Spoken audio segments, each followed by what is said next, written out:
Guys, it's been a long time. Been doing way too much traveling with work. Now that's out the picture. Don't want to go into that, but oh my God, Ice, it's so wonderful to see your beautiful face. Dice it up is back. Uh, Missed everybody. But now New Year, we're getting back going. Oh my God, look at the hearts. That was cool. If you're watching on YouTube, we love it. Uh, we are in January. This will be published on Wednesday. I believe that is January 10th. And we're recording on Monday, January 8th. And we have an awesome guest, Jamie Steyer Johnson. We're going to be talking some Big 12 hoops, which you know I love. Jamie's always in the thick of it, specifically with Iowa State. Jamie, thank you so much for talking hoops with us and hanging out. Yeah, no, thank you so much for having me on. I was super excited just chatting with you randomly and Yes. then getting invited on here. Super, super excited. I love any excuse to really get into some women's basketball, especially if we're talking Big 12. Absolutely. So, can you tell our listeners just about what you do with Iowa State women's basketball and kind of your background uh, in basketball as a whole? Yeah. So I'm the analyst for radio broadcasts for Iowa State women's basketball. It's my 5th year there. It's been really, really fun just to kind of have that role there because I grew up in the program. My mom is about to finish her 22nd year, I want to say. It's either 21st or 22nd at Iowa State. So she's been there for nearly my whole life. She got hired by Coach Fenley back when he was at Toledo, right out of college. So like that's the only job she's ever had is coaching. And so I grew up in the program. It was like the best thing to ever happen to me. Mm. Absolutely love it. And so I went to school, did the journalism thing, and now I've been there. So I do radio for them. And I also am one of the co-hosts over at the 1012 podcast. So we talk all sorts of Big 12 sports hoops there as well, but never enough for me. So yeah, super, super excited to be here and be able to talk about Big 12. Obviously been a big part of my life, but especially Iowa State, really, really in the blood. And as we were talking about before, you get kind of a little bit of everything when you grew up in Iowa, because I actually married a Hawkeye. Mm. So I've got like every Iowa State background you could imagine. You know, my mom and then my brother played on the men's team, like all that. And then I married a Hawkeye. So like I've kind of got the gamut as far as ties to sports here in Iowa goes. I mean, it's been an exciting last few years, especially in those Iowa State matchups. And I think a lot of people thought it was going to be a down year in the Iowa State matchup with Ashley Jones leaving, Lexi Donarski transferring, and it turned out to be one of the best games of the year. And I mean, that kind of goes along with the whole theme of Iowa State surpassing a ton of expectations for such a young team, not having a real idea of what they were going to look like this year. And I don't, Emily Ryan wasn't even playing in that game. No. The only, I'd say, real returner with significant minutes. So, just from your perspective, let's start there. Being close to the team, what has this season been for you? If you could sum it up in a few words of surpassing expectations, are you surprised with the maturity of the youth? I mean, you could go on and on, but there's so many players that are basically must-see TV at this point with the way they're playing and moving the ball. Yeah, it's honestly unreal.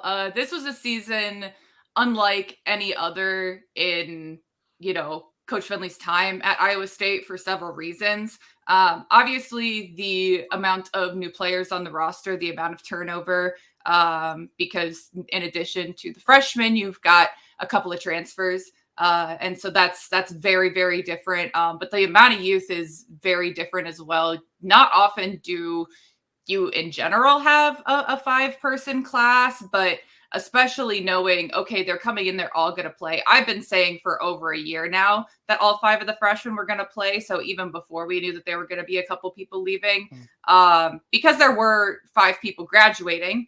And so you already knew that, but then you have Lex and Danae deciding to find somewhere else. And so then it just became even more evident. But, at least they were already planning on playing them.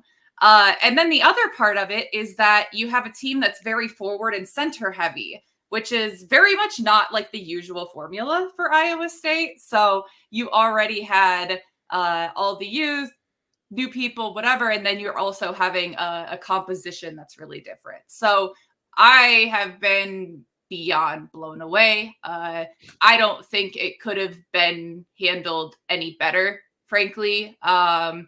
I did not know what to expect.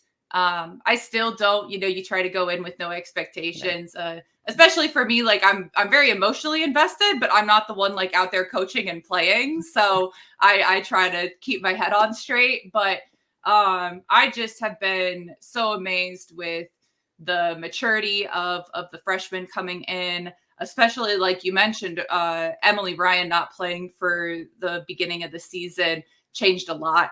And put people into even more different roles than they were anticipating. And they just kind of came in, they showed up every day, ready to do whatever was asked of them. And then on the part of the coaching staff, I mean, you've had some years with really, really high expectations from yourself and nationally. And so all of a sudden to have that turnover, to have a really different looking team, to have a really young team, just the fact that they've let them be freshmen, but also not lowering expectations as a result of it, saying, okay, we know what you're capable of as players. We know what you can do. And so we're going to hold you to this high standard, but we're not going to get you down when you do things that freshmen do. Like I had someone reach out to me on Twitter, and their comment, as someone who doesn't, particularly follow Iowa State or anything, but had just seen them and got interested in the freshmen, was, I love how the coaches are letting them play through the quote unquote freshman moments, especially early in the season.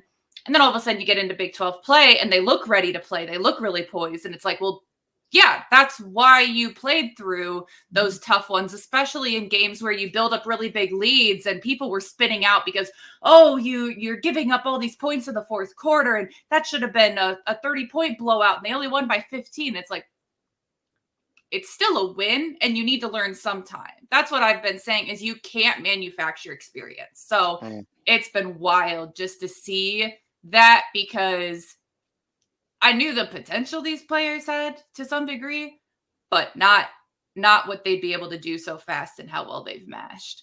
One, thank you for the insight, because that's just is really awesome to hear up close and personal, like in depth, what that looks like. And then especially the social media aspect, because we know that also takes a toll. And we've seen that already early across the board in women's basketball, social media taking a toll on players and careers and how they're feeling and playing or not playing, etc. My first question for you on the lighter side is, like, all of your wardrobe like cardinal and gold? Because do you wear other colors? Like, are they your favorite colors? Because I just feel like if you were really born in this, and so that's what you've seen. So like, tell me, like, does that dominate? Also, I'm saying this, and you have like a darker-ish red lip on that could be considered cardinal, just saying. But yeah, curious. So I've got a massive, massive stack of like t-shirts and stuff in my closet. I have a lot of Iowa State gear, obviously, like the vintage. I'm real into the vintage. And then I have, my mom and I wear the same size in almost everything. So I also can go and just snag whatever I need from her closet. The most important is that we wear the same shoe size. But I have a lot, but then I try to keep it a little bit more neutral when I'm calling games and stuff. So I've got all sorts of other stuff. I also call like volleyball for Drake. I started this past season. So you got to be able to switch it up a little bit. But yeah, I've got all sorts of other stuff outside of it, but I've got more Iowa State gear than I probably could conceivably wear in like a year. But you accumulate things over time, for sure. I love that you said you try to dress neutral in the broadcast, because I learned like early that you really have to think about the colors. And like, if someone is blue and white, you cannot go in there with a royal blue blazer and just be neutral. Like, you have to think about these things. So I've started recently like coordinating outfits and thinking of colors, and I'm like, orange is too close to red, like that. Iowa, Ohio State game, this might not be it. I might need to just go with pink. Like, so it's funny that you say that, but I feel like that's just a small thing amongst broadcasters that we do to, like, still make sure even when I'm team media, like I'm on the side, I'm on press row, I'm there. So I'm like, all right, like I'll be professional, but I'm not going to be wearing like my Iowa State sweatshirt. Yeah. That's awesome. Okay. I mean, I don't follow that. I almost got kicked out of like the Liberty media section, I think, or at least one media person wanted to kick me out when I was celebrating.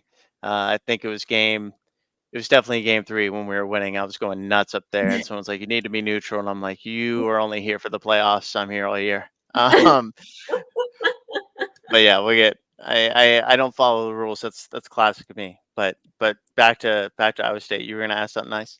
Yeah, I was just gonna say. I mean, since we're talking about the team, I think we have to talk about the week that you guys have coming up in the competition. Some really tough stops, probably the toughest week you might see all season, besides an NCAA tournament. So number 24, West Virginia. That's on Wednesday, 6:30 p.m. Central Time. And then right back on Saturday, you followed up with number 4, Baylor, who is like the team of the week across the country right now. Sarah Andrews, one of the most dynamic scorers in the country. I don't think she gets enough credit and recognition for what she's doing compared to the Pages and the, Caitlins and et cetera. But back to back, that Wednesday, Saturday, top 25 competition, what are you looking forward to, and what do you need to see out of your Cyclones?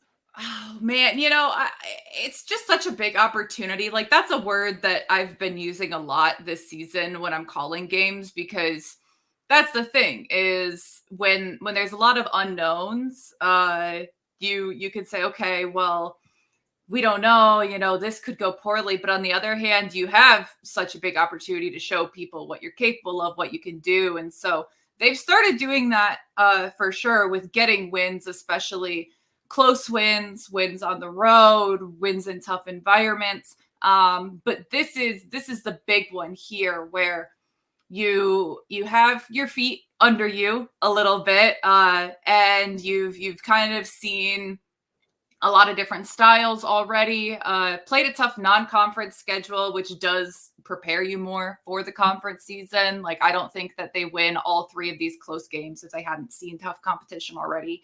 But you have ranked competition now. And so it's looked at differently, not by the team, not by the coaching staff, but nationally. And so when you're right on the verge of, I think, really starting to get some of that notice, you're right on the precipice. And so it's really exciting, and especially having them both at home is huge. Yeah. I know that this past week, when Kansas came to town, a midweek game, I'm looking around and it was an incredible crowd. I was really, really impressed. People are taking notice of how fun this team is, that they're pretty dang good. And Iowa is a state where people want to support women's basketball, where people love women's basketball. So, there's been great crowds all year, and obviously the sellout against Iowa, but then to have people really showing up for the start of conference play was big. So now you've gone and you've gotten a couple more wins under your belt, and you have these opportunities with these ranked opponents at home. I'm really excited. I think that the environment's going to be terrific. If maybe people can brave the snow that we're supposed to be getting, especially for Wednesday. But then for Saturday, I know people always have it circled, because especially in these past couple of years, Iowa State and Baylor has become an incredible rivalry. It's been really back and forth. So it's big, and it's got to be, everyone has to contribute. That's the thing with this team this year, is that it's not always going to be one player. There's a couple players that are going to contribute every game, but it's, your leading scorer could be different. Your second leading scorer is almost certainly going to be different. And then third down the list, there's always going to be someone else. So everyone has to be really prepared, especially for a couple games where, West Virginia is going to want to get up and down the court. Baylor plays a lot of people. So if you want to contend with that, it means that the whole roster has got to be ready, and they've proven that they have been thus far. And so I think it's a really good time to have these games where you've won some, You've started to get people kind of noticing, but now you really get to kind of measure yourself against some of the best teams in the conference and say, all right, where are we at and where can we go the rest of this conference season? Yeah, and West Virginia after their first loss, that they're going to be fired up. Yeah. But you're Everyone talking, has been. Kansas was, that's just going to be. yeah. I mean, it's going to be definitely exciting. Definitely going to make my wife drive that stretch on Saturday when there's games all day, and she's going to be really annoyed when she hears the Iowa State game coming through my phone on the Bluetooth. But uh, talking about some of the players that are delivering every night, one that stands out, Addie Brown, freshman, and I mean I was looking this up because her numbers are pretty eye popping. There's only been 3 freshmen over the last 15 years per Hoop Stats that have averaged 15, 5, and 5. She's averaging 15 points, 9 rebounds, 5 assists. Um, 2 of those freshmen are having seasons this year. That's Hannah Hidalgo, who everyone is kind of talking about, Mhm. getting nationally recognized, for her defense, her offense, and the opportunity she's gotten at Notre Dame. Caitlin Clark was in 2020, and then Addie Brown. So she's already putting up some historic numbers. What have you been most impressed by with Addie? And did you already kind of know this coming in? I know, like with your mom having prior knowledge of Addie, but seeing her in person, what have you been most impressed by? Man, it's her maturity. That's I travel with the team to call the games, and so I'm sitting on the plane with my mom after their game out at BYU, and it was tough. It was a great environment, and it was a tight win on the road, and we're sitting there, we're like, she plays not even like a senior. She plays like the super seniors, like the 6th-year seniors. Like it is something I have never seen from a freshman. And so she's just someone who she's going to do what needs to be done to win. And if that's scoring, knocking down shots, she'll do that. If it's passing and finding her teammates, she's had a really great connection with Audie Crooks down low, Hmm. she'll do that. And if it's rebounding, which, it's always rebounding, she for sure will do that. She says, my mom was a big rebounder. Her mom played college basketball. So, that was her thing, is she wasn't always a huge scorer, but she always rebounded. And so that's what she says is, if I don't rebound, I know I'm going to hear about it from my mom. It's not that the coaches are going to get on her. It's that her mom will. So Love that. that's a really great mindset. But yeah, I mean, she's extremely mature. She doesn't get shaken. She doesn't get rattled. And so it's really impressive to see a young person able to be at that point this early in their career. And it just leaves so much open for, okay, if that's where you are 14 games in, where can you go to? Because that's the kind of steadiness that a lot of people aspire to by the time they're done. So that's what's been so impressive to me, is that she's very businesslike. She's very just, eyes forward, eyes on the prize. But then she comes off and she's, super tight with her team. She's a fun kid, it's just, it's a very, very fun thing to see, where the whole group, they're all super tight, but especially her, it's just the maturity it's astounding.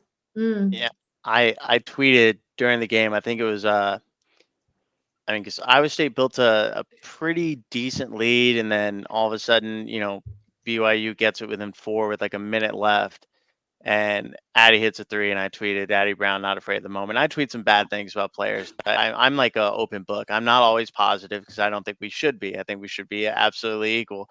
Then she immediately commits a turnover the next possession, and then gets fouled, and I'm like, "Oh man, I wonder if she's thinking about the turnover." And of course, she makes both free throws. Iowa ends up walking away with a 5-point win in Provo. Uh, Exciting player. I loved everything that you said. Have to watch her develop even more. Sky's definitely the limit.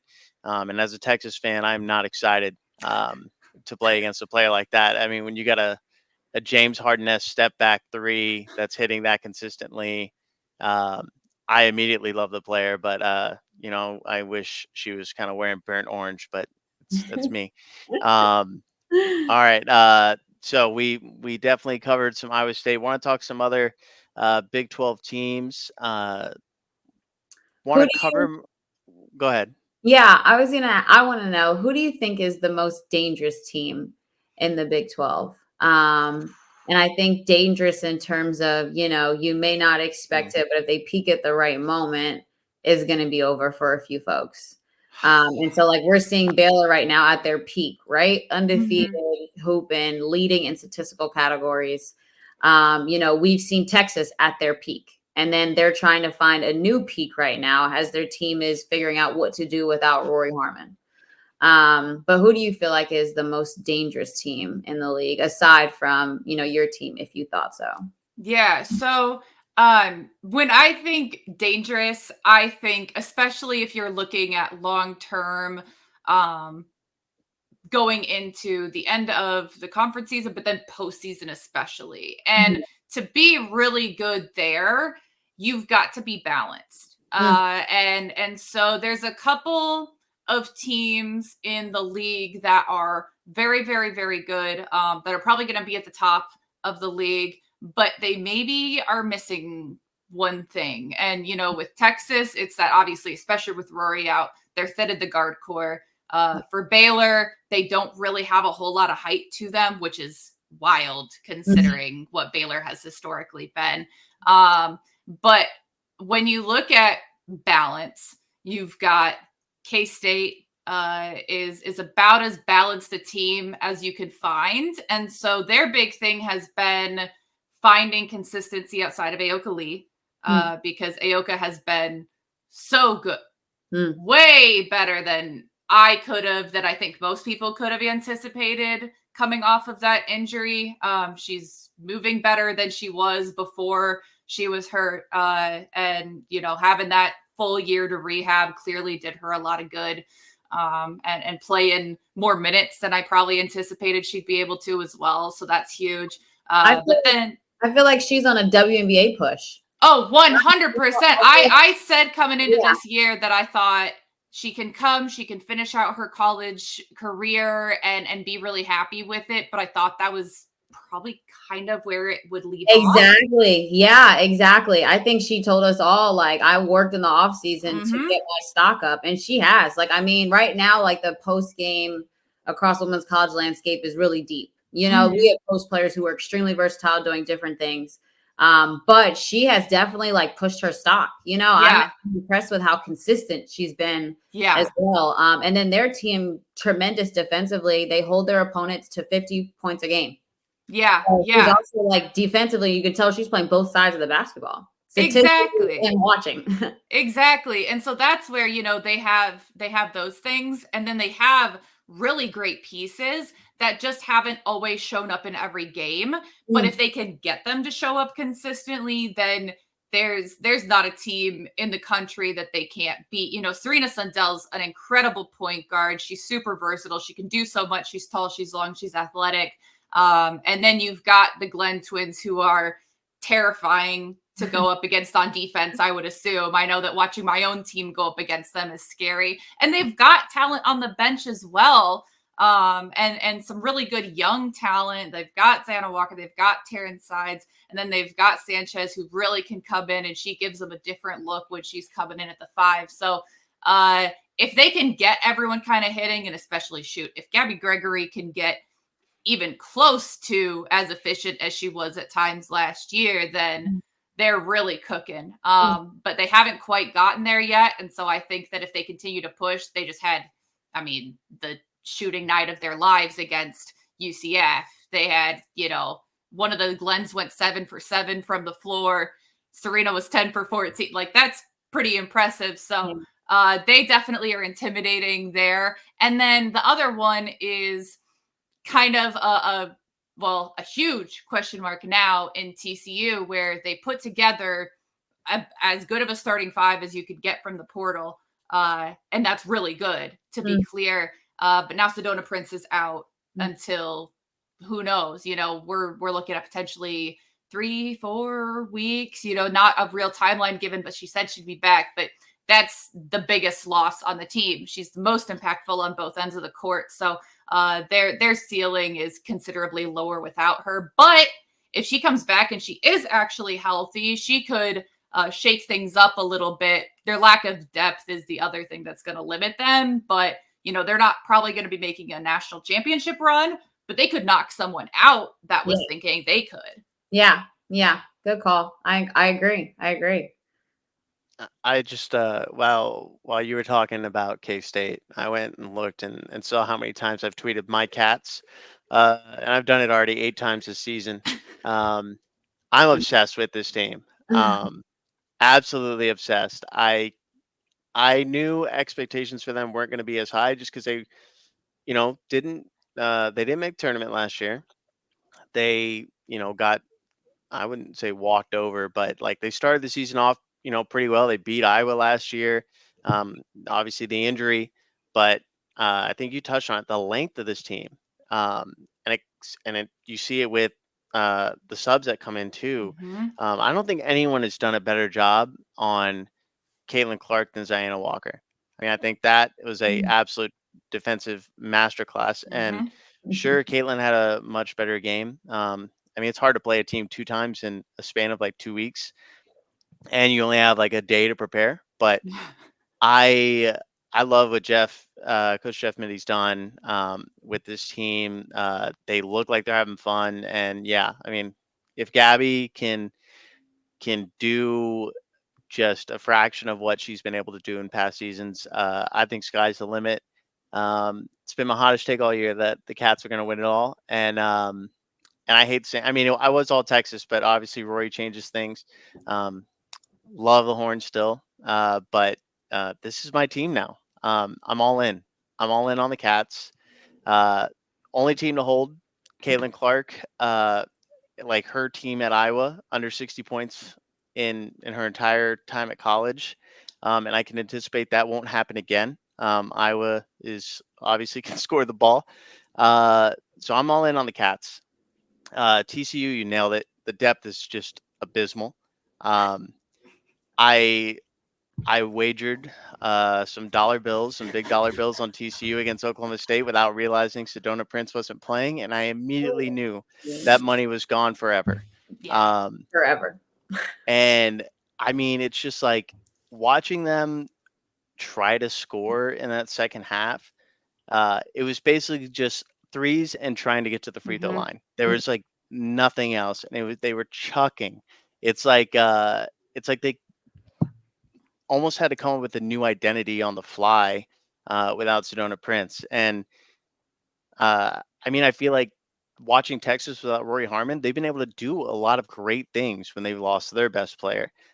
They're finding other ways to score. Other players are stepping up, scoring in different ways. Their defense has, I don't want to say dropped off at all, because they held West Virginia under 50 points, and I think they limited them to 3 threes, 3 for 34 or something like that. Just incredible. So I do wonder, what do you think Texas's ceiling is now without Rory Harmon, and what do you think this experience is going to do development wise for one of the other best freshmen in the Big 12, Madison Booker? Yeah, so it's really tough because Texas has a lot of really, really talented players. And I actually talked about this a little bit early on in the season when I was on Mark Schindler's podcast. And I said, the thing with Texas is they've got a lot of great players, but a good chunk of them are playing somewhat out of position. You've got a lot of players that would maybe be a 3, a 4, maybe a 5 that are shifting over a spot or two, especially now with Rory out. So you have to be able to kind of handle being in a different spot and also playing a style that allows them to still succeed. And so that's certainly something that Texas has been able to do. And I think that there's very few teams who are in a position to exploit that very much. And so I don't think that it's going to end up being super, super impactful in Big 12 season, especially if West Virginia couldn't exploit it as far as their guard situation and all of that is concerned, then who really is that wouldn't already have been able to compete with them well? I think that it puts Kansas State again, in a spot where, okay, they might feel even a little bit better about their matchup there. That's going to be a big kind of highlight is the guard matchup. But I think their ceiling is a little bit lower as far as postseason aspirations, because there are just, especially this year, there are too many complete teams. And so there are going to be teams who can contend to some degree with their height and who do have a little bit more of the guard depth, because as great as their roster is, at a certain point, it's kind of overkill. And that's not to say that any of their players are replaceable, but to have like 7 forwards / centers and to have like 3 guards if you're playing mall now, which I guess they are, it takes away a lot from what you have as an option. And so I still think that they have a great chance to be near the top of the Big 12 by the end of the year. Top probably 2, 3, but I think that they could be a early out of the tournament if it's the right matchup. But otherwise, I think that their ceiling is just a little bit lower. They very well still could be like an Elite 8 team. I just don't think they're probably a Final Four team, and I would probably feel pretty different if Rory was still playing. I think that's what it is, right? Is like Rory not playing. But I think in looking at their team, it's built around Rory being Rory. Yes. And then the supporting pieces you need, the bigs to rebound, to deter you from coming into the paint, the shooters on the outside to knock down shots and continue to spread the floor so she can do what she wants. And so when she went out, I thought about like, what other player across the country affects a team as much from this position and how they play? And it's Hannah Hidalgo. I was like, if Hannah Hidalgo right now had to sit a game for Notre Dame, they would become 10 times slower on both sides of the basketball because they would have less turnovers though. I'm playing. Hannah Hidalgo's amazing. I'm playing. It's okay. But yes, and that's a consequence, right, of pace and players, right? She turns the ball over. She also gets it back at the highest rate of anybody else in the country. Sure.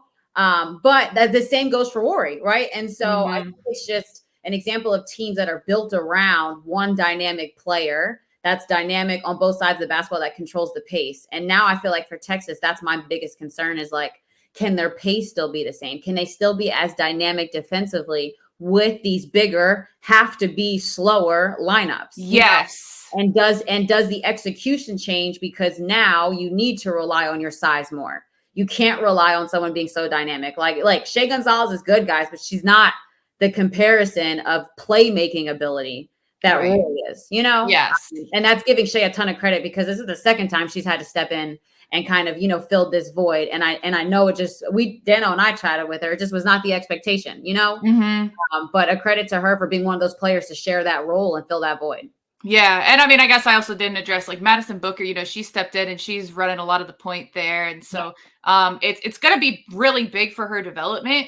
It's gonna make her more comfortable with the ball in her hands. It's going to really hone her decision making, but in the meantime, there's gonna be some bumps in the road. Like she's not a point guard. Like she is extremely talented, but at the end of the day, she's not a point guard. That is not the position you would prefer to have her in. And so just because it's one of your best options right now doesn't mean that it's long-term the best option, but it does mean that, eventually when Rory is hopefully back next season and stuff like that, she's going to be someone who can be a better, crisper off guard when she's able to move back to her natural position. But they are going to need the whole cast to kind of rally around her and to be able to help her out and make sure that, okay, she can't have the weight of the world on her shoulders. And so it's going to be really interesting because she's a very talented, capable player that I already thought was playing maybe a little bit out of position. I think she'd be really, really good as like your 3 or 4, and being able to kind of get those mismatches potentially based on her skills on the perimeter as well as her strength and her length inside. But then she's playing at the 2, and now all of a sudden she's playing at the 1 as well. And so, she can get some mismatches, but also she's going to struggle a little bit defending on the perimeter at times. She's going to struggle sometimes under pressure. So it's going to be a big positive for her long term. But there's going to need to be a little bit of grace from, from fans, from anyone watching, just to understand the situation. And that's the thing, is that Texas is still so good that they're still going to win a lot of games. So it's not like, oh, well, she's going to be the difference between all these wins and losses. Like she is a huge difference maker, but it's not on her to make or break the season. Yeah. I mean, I if you would have asked me, what are the odds Texas goes into Morgantown and wins by 21, I would have said, 1,000-1. Like, there's no way that happens. Just with like the type of team that West Virginia has, how they thrive on pressure, and Texas controlled the game the entire time. And I think, some of the points you're making about the turnovers that Madison has and will continue to have are going to be there. But the other thing that I think was also great for her coming, as a freshman, was when you have Rory out there, she's drawing probably your toughest guard defender. Now that is definitely going to be put on Madison. So even more of an opportunity. I mean, like you brought that up with Iowa State and what they have this weekend. And then I'm coming to the realization right now that Texas is playing Kansas State on that same day that Iowa State is playing Baylor. This is going to be a terrible upcoming Saturday for me. Stress, anxiety, maybe some financial anxiety. We all know what I do. But just those games being an hour apart is just not fair to the viewer. Big 12 be better. Just saying. I do want to give some grace to some of the other teams in the conference and touch on them.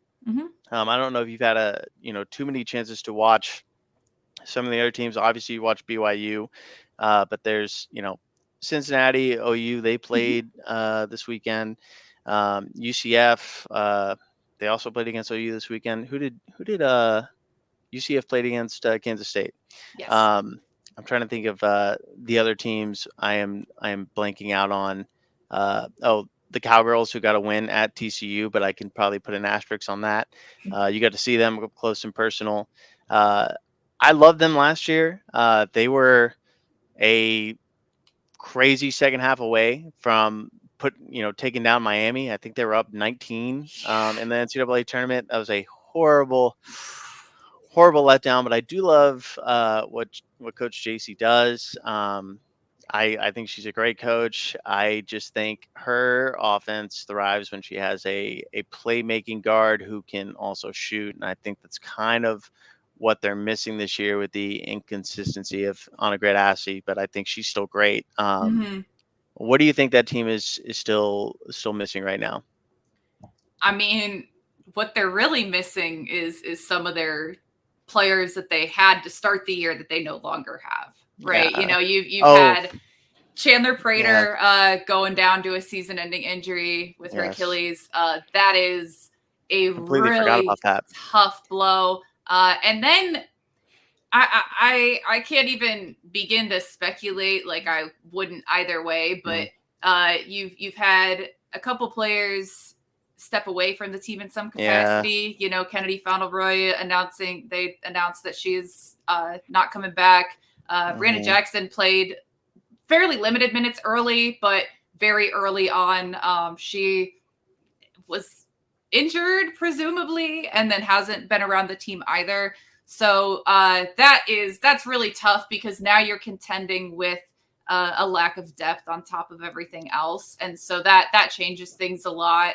You've got a couple of freshmen that just aren't quite ready to step into bigger roles. And then you've got Staley Hurd, who absolutely has been. And then I don't think that this is going to end up playing a huge role, but I don't know if you guys saw this. We did, because we were their first game in Big 12 play. In between semesters, Oklahoma State went back into the portal for people who didn't find a landing spot, and Emily Ebert from Kansas State is now on their roster. So she's there. She played a lot of basketball, and she started a bunch of games for K-State. Not a huge scorer, but hey, she'll practice. She's a body. She's suiting up. So that's at least another player that they can put in the game that has experience. But So they're allowed to play, like, even if you pick up that's wild. NCAA is crazy. Yeah, because she never ended up anywhere. So she entered within the correct time frame, and she had graduated from K-State. And so it was that at semester they could enroll her. And so they were able to go in and say, hey, what are you doing? You want to come on down? So yeah, she's going to be with them for the rest of the semester. So especially when you don't have the numbers to even be practicing 5-on-5, right? That makes a really big difference. I mean, I'm thinking of like a storyline script here of a player just looking, they're in their graduate transfer year, and they're like, all right, which team has the best shot of, taking it this year? I mean, that's crazy to me. Yeah. But I mean, to me, I'm all about the players. Like, let them do whatever they want. Yeah. I love it. Cool. I had no idea that was happening. That's amazing. Yeah, I don't know that she's played in a game yet, but like she's suited up, she's on the bench, she's there. And so even just having like the maturity there, someone who's been there before, especially when you have someone like Staley Hurd, who's a freshman who's playing so many minutes, doing so much for them. The fact that Ebert has been in the conference and has been there, has seen things, that's really big to have her, as well as Garzon and Assis, since they did have a ton of turnover from last year. Just to have kind of that presence is, I think, huge for them. So it's very interesting. Not that, she'll probably be on the court a ton, but it's certainly something. But yeah, I don't know. They've got some solid pieces, but they're just not quite there. And yeah, I mean, Adegret I love her. Same. I love her game, but she's not a point guard. So that's, that's just kind of tough there. I think that I would love to see in situations where they're not getting pressured a whole lot, I would really like to see Quincy Noble maybe handling the ball a little bit more and initiating some of the offense to allow Adegret to move off ball some.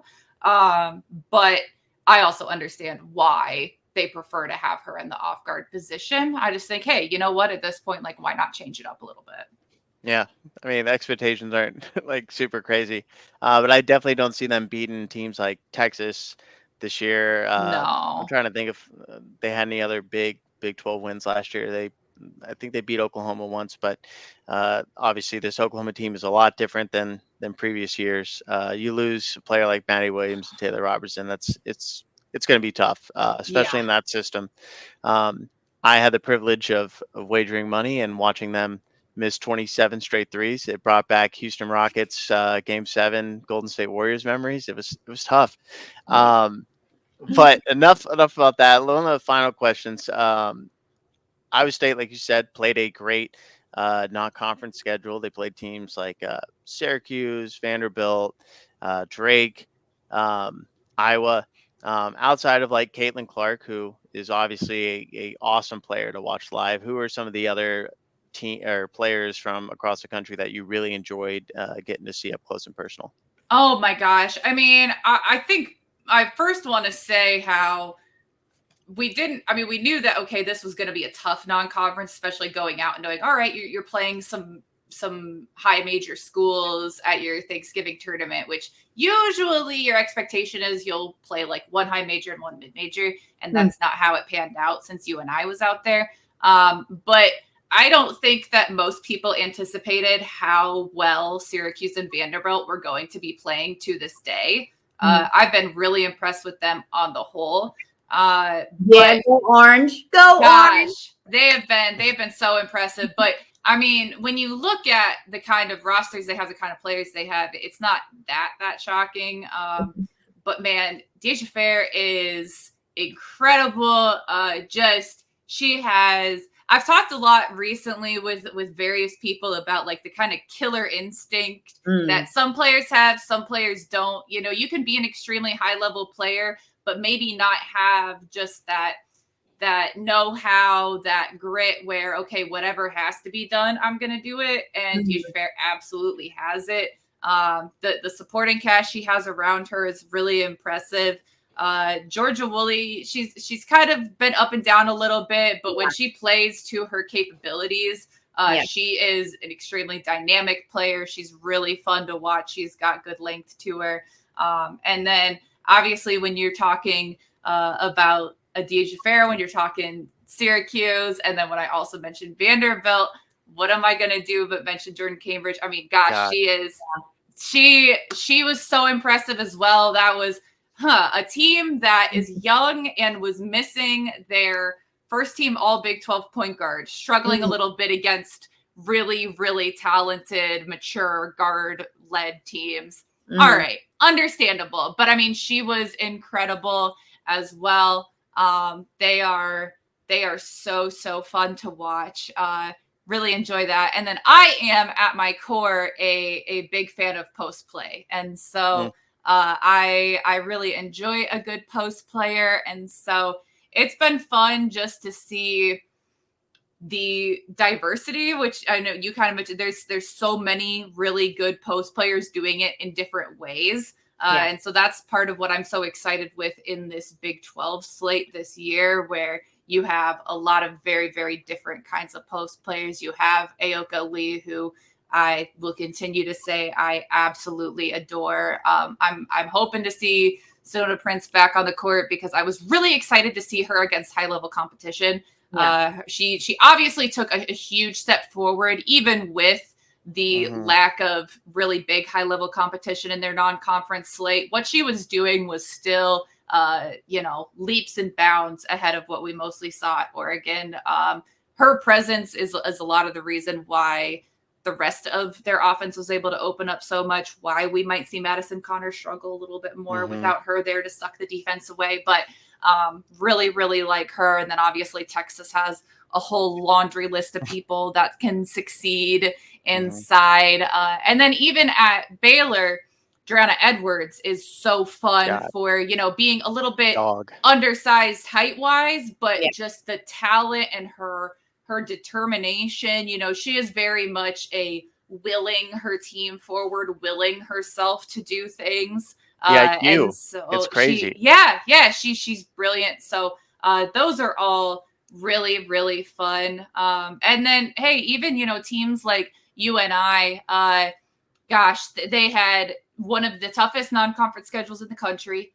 And I think had really high aspirations, but lost their preseason Missouri Valley Player of the Year in Grace Buffelli partway through. So that really hurt, and she's not back yet. But Maya McDermott is their leader. She lit us up in Hilton, had the absolute game of her life, set a career high after tying it against us the year before. She's a heck of a player, but she's really fun to watch. Coach Fenley said, he's like, we basically used our game plan from Caitlin Clark on Maya McDermott. Like, that's how we traded her today. And she lived up to that.